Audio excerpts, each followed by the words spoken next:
Ég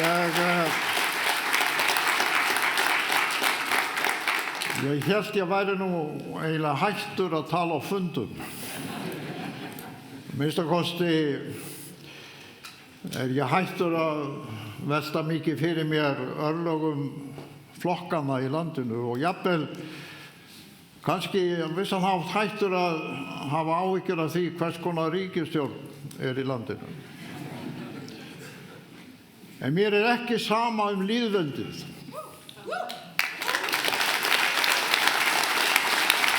Mér ekki sama árangurinn af þeim 100 árum sem það tók að færa Íslandi fullgildar rétt í samfélagi þjóðanna frá því að Alþingi kom fyrst saman á ný 1845 og þar til lýðveldi var fagnað á Þingvöllum 1944.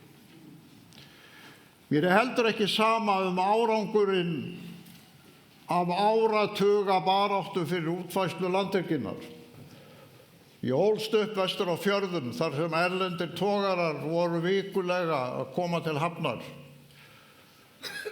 Og ég þekkti það af minni eigin reynslu hvers konar ofurmannlegt átak það var fyrir þessa litlu þjóð að fá fullan og óskoraðan rétt yfir 200 mílna fiskveiðilögsögu. Og mér heldur ekki sama það hvað verður þann mikla árangur sem kynslóðirnar hafa náð í þessu landi. Þegar við fengum heimastjórn voru einhverjir vegir á Íslandi. Það var engin höfn. Þegar kóngurinn kom nokkrum árum síðar þá þurfti að ferjan á Skektu í land því það var engin höfn í Reykjavík. Það var engar brýr. Og jafnvel þegar ég var að alast upp vestur á fjörðum á Þingeyri, þá voru einhverjir vegir í næstu firði. Og það lokuðust allir möguleikar til þess að fara burt 10 mánuði á ári og einu tengslin við aðra landshluta voru strandferðaskipin sem komu einu sinni eða tvisvar í mánuði og þegar ég fór út til háskólanáms í Bretlandi þá þurfti að sækja sérstakan námsmannagjaldeyri í Landsbankanum. Ég nægilega gamall til að muna alla þessa þróun. Þegar ég fæddist var danski kóngurinn ennþá höfuðið á Íslandi.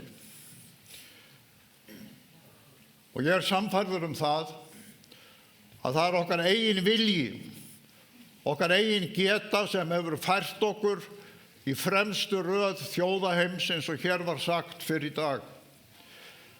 Og blessunarlega hef ég fengið á undanförnum árum að fara vítt og breitt veröldina, ekki bara í Evrópu heldur í Asíu, Afríku, Suður-Ameríku, Norður-Ameríku, Bandaríkjunum, Kanada, Miðausturlönd. Og ég kynsti af eigin raun hvernig forystumenn í öðrum löndum horfa á þróun Íslands sem ákveðinn galdur, hvernig var þetta hægt að vera nú frá því að vera á fyrstu áratugum minnar ævi ein af fátækustu þjóðum Evrópu í efstu sætum og nánast öllum töflum sem gerðar eru alþjóðlega til að sýna árangur þjóða. Bara í síðustu viku kom skrá yfir 10 ríkustu þjóðir í Evrópu. Í 3 af 5 efstu sætunum voru Noregur, Sviss og við.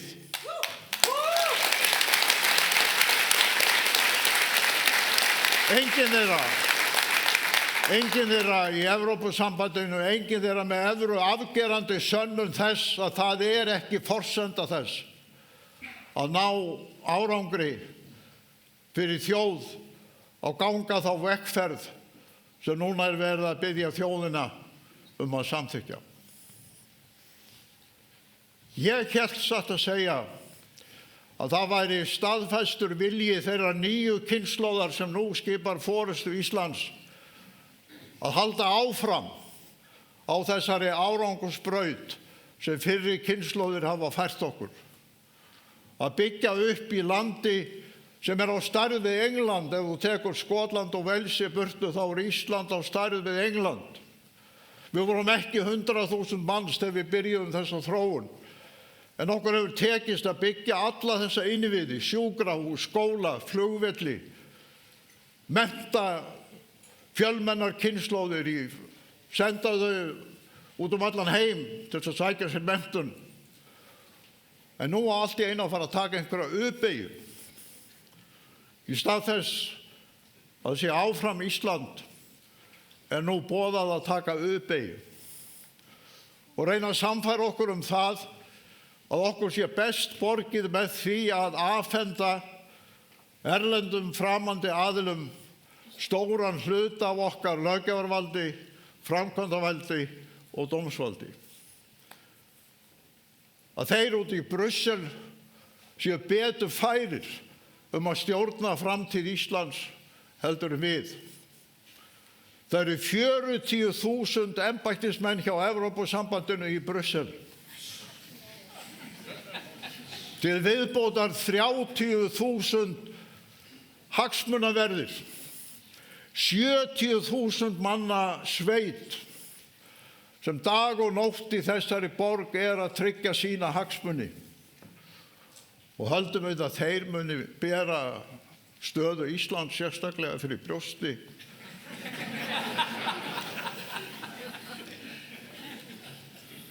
Ég hélt satt að segja í einfeldni minni að þegar boðað var að það ætti að fara fram atkvæðagreiðsla ekki seinna en á næsta ári 2027, að þá væri ætlunin að taka heilt ár í upplýsta umræðu þetta veigamikla skref, þetta stærsta skref sem hefði verið stigið fyrir íslenska þjóð á síðustu áratugum. Nei, það bara rokið til og sagt að klára þetta fyrir haustið.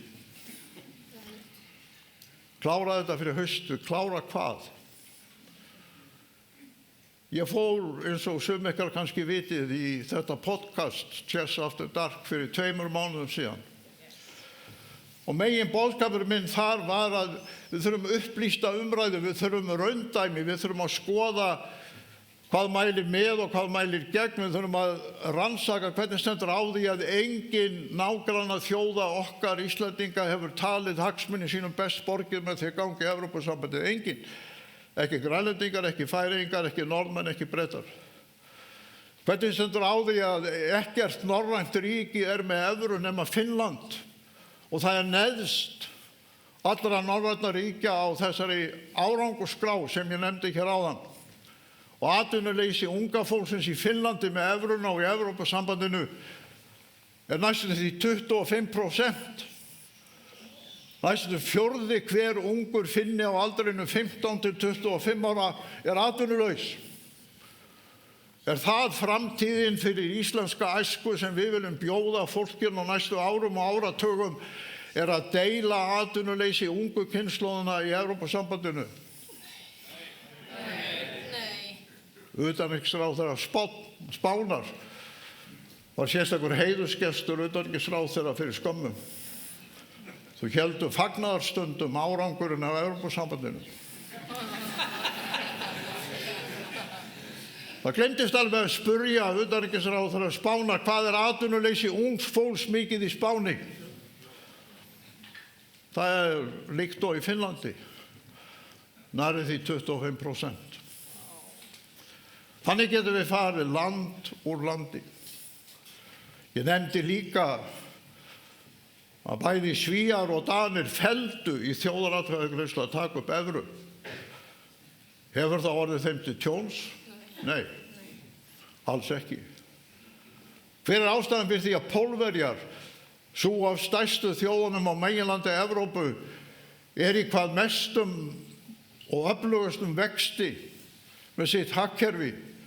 Það kannski það að þeir hafa kosið að taka ekki upp evru? Svíþjóð, Danmörk, Pólland, Tékkland, allt árangursrík lönd auðvitað ásamt okkur og Sviss og Norðmönnum. Þannig að mantrað það að evru Ísland óskar landið hvenær kemur þú,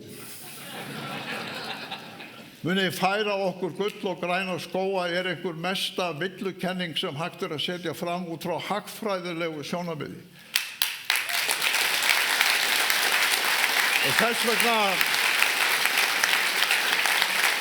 vegna það í þessari umræðu að við sem erum hér saman komin undir þessu bjartsýna merki áfram Ísland, við biðjum bara staðreyndir.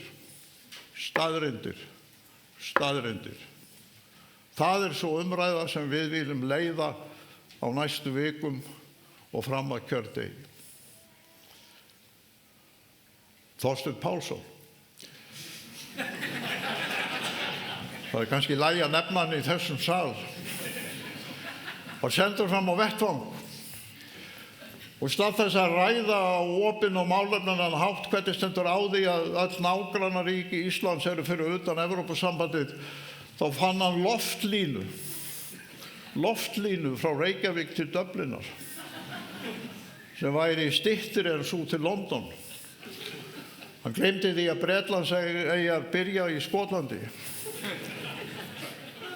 Og stað þess að ræða opið og hreinskili hvernig stendur á því að þau hafa öll talið það sér fyrir bestu. Og staðinn fyrir að ræða opið af hverju eru Pólverjar ekki með evru, af hverju eru Svíar ekki með evru, af hverju er bara Finnland með evru. Þá var farið einhverja svona sérkennilegar krókalínir með einhverja loftlínu. Og svo sagt við þurfum að kanna þetta. Við þurfum að sjá. Það mun margt segja Evrópusambandið. En þeim til hróss, þá hafa þeir alltaf lagt öll skjölin á borðið. Þeir eru opið kerfi hvað það snertir, opin bók, fullkomlega.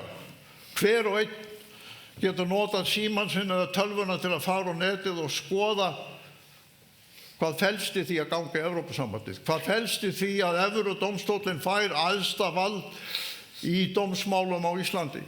Og ekki bara það, úrskurðir hans munu taka lagagildi á Íslandi. Löggjafarvaldið verður takmarkað ekki bara af kommissarunum í Brussel, heldur af Evrópudómstólnum sjálfum. Og kommissararnir geta sendt okkur tilskipanir sem verða æðri samþykktum Alþingis. Ég skrifaði doktorsritgerð samskipti konungsvaldsins við leiðtoga íslenskrar sjálfstæðisbaráttu. Þessi umræða minnir mig bara á allar þær rannsóknir að við höfum ekki endanlegt og skýrt vald, vegna þess að það lagt til að við framseljum það. Og ef menn í alvöru trúa því að þetta sé könnunarleiðangur, þá bið ég menn bara með fullri virðingu að minnast Jóhönnu og Steingríms á jákvæðan hátt.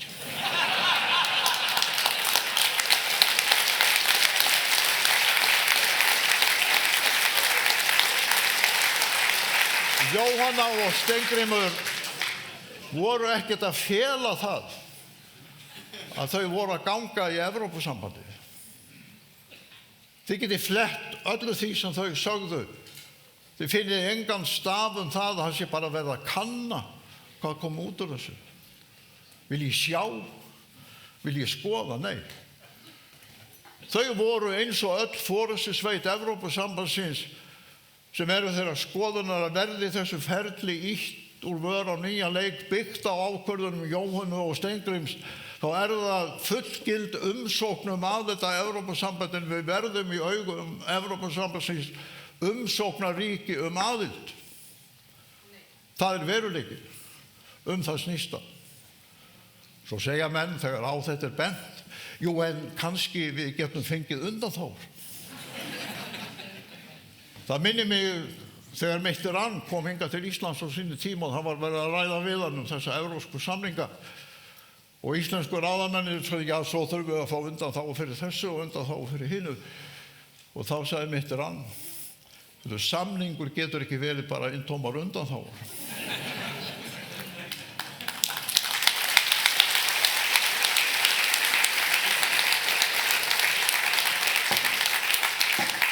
Eigum við ekki að taka mark á Uffe Ellemann-Jensen?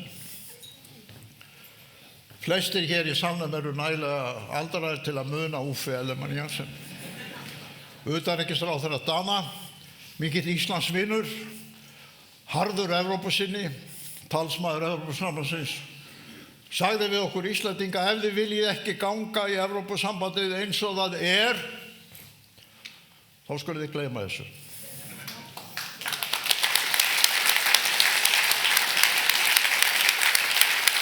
Og ef okkur finnst ekki nóg að rifja upp þessi varnaðarorð Uffe Ellemann-Jensen, þá hvet ég ykkur öll til að fara á heimasíðu Viðreisnar. Þar ræða heiðursgestsins á landsfundinum fyrir örfáum misserum, Guy Verhofstadt, fyrrum forsætisráðherra Belgíu, forystumaður í Evrópusambandinu, kallaður sérstaklega sem heiðursgestur á landsfund Viðreisnar og var hylltur í lokin með standandi lófaklappi, það sem Bretar kallað standing ovation fyrir boðskapinn. Og hver var hann? Jú, hann sagði alveg skýrt: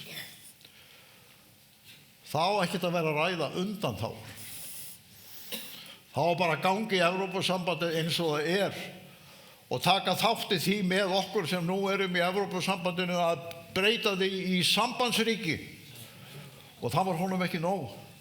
Breyta því í heimsveldi, New Empire. Og ef þið trúið mér ekki, farið þið bara á heimasíðu Viðreisnar.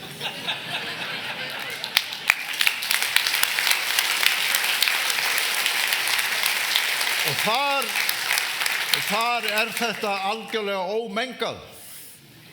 Og hann var hylltur fyrir boðskapið. Nú sagt: heyrðu, við þurfum bara að sjá, við vitum þetta ekki. Jú, það undanþágur. En þær eru bara smotterí. Danir fengu undanþágu fyrir litla sumarbústaði. Finnar, eins og við erum búin að heyra oft í umræðum landbúnaði, hafa eins og sagt fengu undanþágu fyrir heimskautalandbúnað. Og við ættum að fá svona undanþágu líka fyrir heimskautalandbúnað, sagt. Hvernig þessi undanþága að finna? Ég skal segja ykkur það. Hún þannig að ríkissjóður Finnlands má leggja skatta á alla Finna til að borga peninga í vasa annarra Finna sem stunda landbúnað. Þeir fá sem sagt heimild til að leggja skatt á sjálfan sig til að styrkja bændur. Það allt og sumt sem þessi heimskauta landbúnaðar undanþága fjallar um. Þeim góðfúslega gefið leyfi til að skattleggja Finna. Þannig getum við haldið áfram og átta okkur á því að Evrópusambandið eins og það algjörlega ljóst með stofnununum í Brussel, þinginu, kommissjóninni, dómstólnum, valdastrúktúrnum sem þar hefur verið búin til með 40.000 embættismönnum, þau 30.000 hagsmunaverðir ætla sér að glíma við hvern einasta dag ársins. Og svo sagt: já, en við fáum sæti við borðið. Og þegar við kannski séð fréttirnar í fyrrakvöld, Björn Malmquist var með innblásna frétt með viðtölum við 2 þingmenn á Evrópuþinginu. Jú, hann að vísu gat þessi framhjáhlaupi að við fengjum 6 þingmenn af rúmlega 700. En svo fékk hann þetta fólk til að segja að það skiptir ekki öllu máli af því að það eru flokkahópar. Við erum semst að hugga okkur við það að þessi þingmenn eiga að ganga í flokk með þýsku krötunum, með stjórnmálaflokkum á Spáni eða Portugal, og þá bjargast þetta allt saman. En það sem var merkilegt við þessa frétt í fyrrakvöld var hvað var klippt út úr henni, hvað var ekki birt, hvað var það sem fréttastofan ákvað að skera burtu af því sem jafnvel Björn Malmquist sendi. Þið hafið kannski ekki séð það, en ég ligg yfir þessum miðlum. Og ég fann þetta á svona hliðarvídeói á vefnum. Jú, hann nefnilega hélt áfram og sagði já, en til viðbótar við þingi þá er ráðherraráðið. Og þar er einn ráðherra frá Íslandi og einn frá öðrum. Jú, það er allt saman rétt. En svo komst hann ekki hjá því að segja, en þróunin í Evrópusambandinu þannig að nú eru allur þorri ákvarðanir í ráðherraráðinu tekið með vægnu atkvæðamagni. Þess það er ekki ráðherra með jafn mikið vald og annar ráðherra, nei. Atkvæði þeirra vigta mismunandi eftir mannfjölda. Þýskaland og Frakkland eru samtals með 33% atkvæðamagnsins. En hvað fengi Ísland fyrir sinn stól, fyrir sætið við borðið? 0,1%.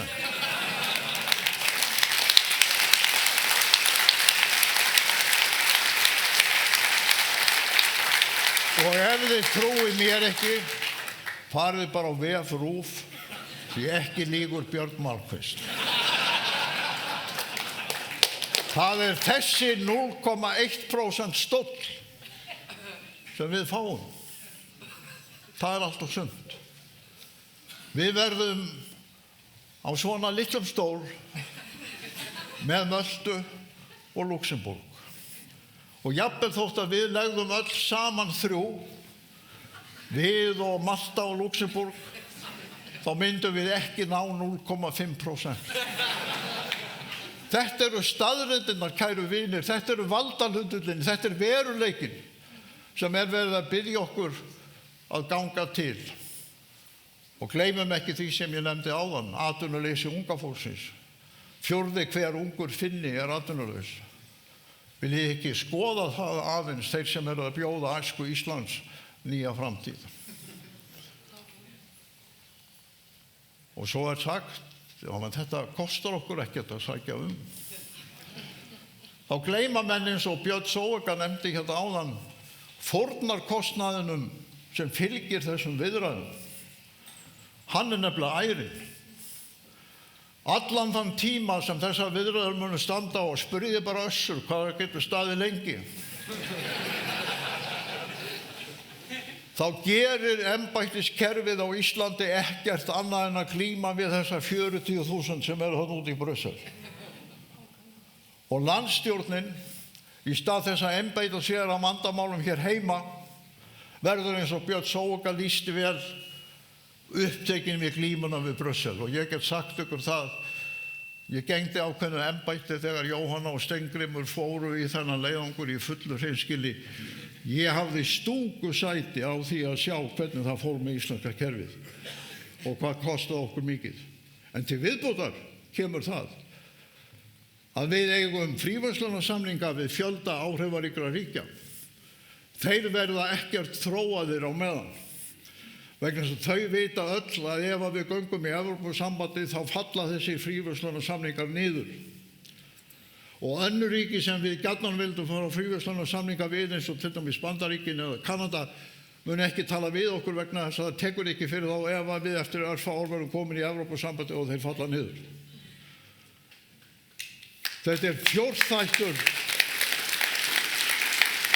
fjórþættur fórnarkostnaður. Embættismannakerfið, hinn pólitíska forysta í landsmálum, fríverslunarsamningarnir við önnur ríki og í 4. lagi munu engin íslensk fyrirtæki geta sótt inn í önnur ríki og aðra markaði meðan á þessu stendur vegna þess að mótaðinni mun alltaf segja verður það þannig eftir fáein ára að þið verði háðir reglufargan í Evrópusambandsins, þá ættum við bara að bíða og tölum ekki við ykkur á meðan. Það er nefnilega þannig, kæru vinir, þetta er ekki ókeypis ferð. Hún mun kosta okkur mikið, hvort sem hún leiðir til niðurstöðu eða ekki. Og svo að lokum er það lýðræðið og stjórnarskráin.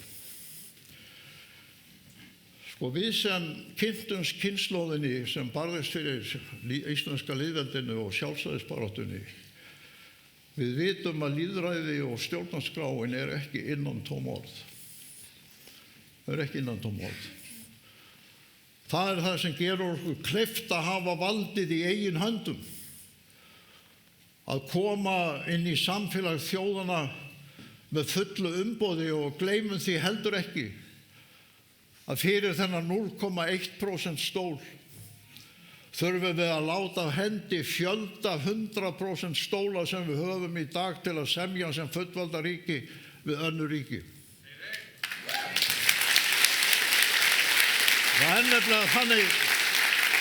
nefnilega þannig að þessi litli stóll í ráðherraráðinu, hann mun kosta okkur marga aðra stóla því að sjálfur grunnsáttmáli Evrópusambandsins þannig að þá fær kommissjónin og Brussel það vald í sínar hendur.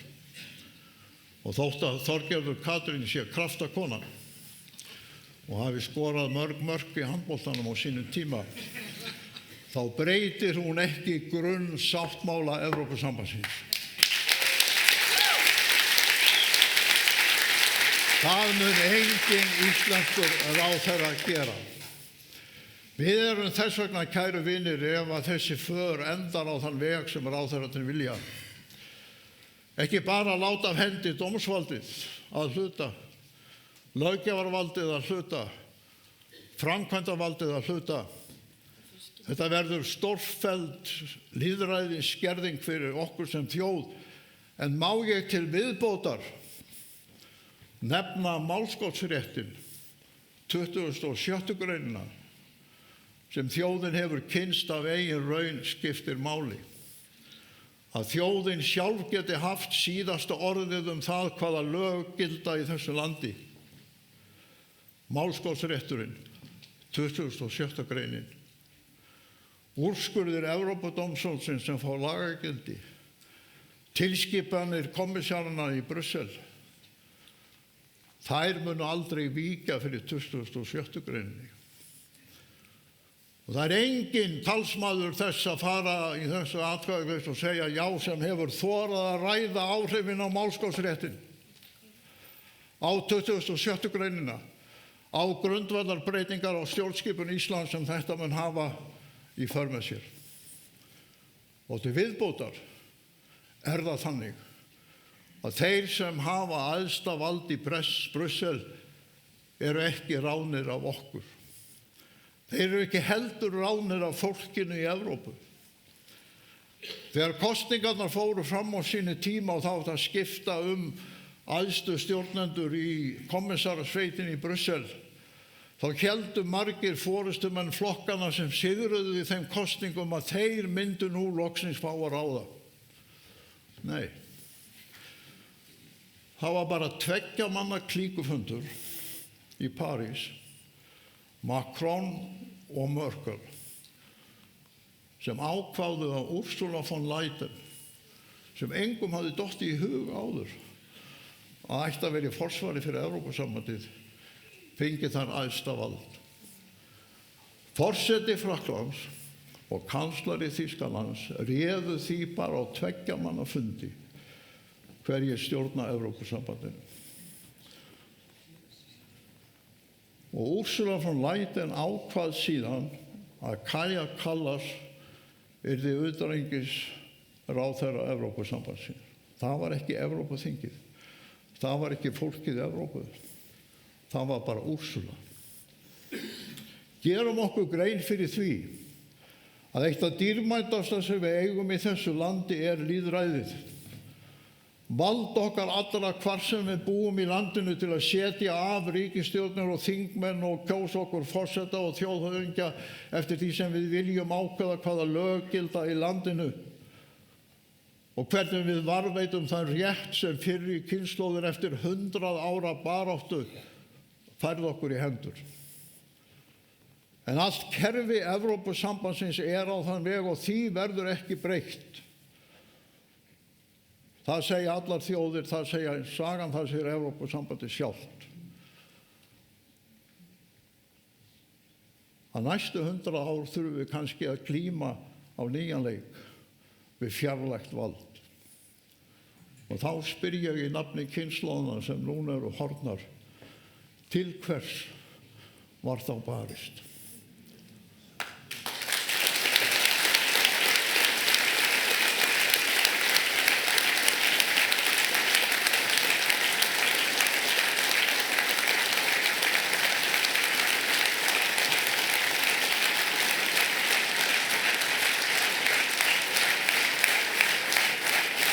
Þess vegna, kæru vinir,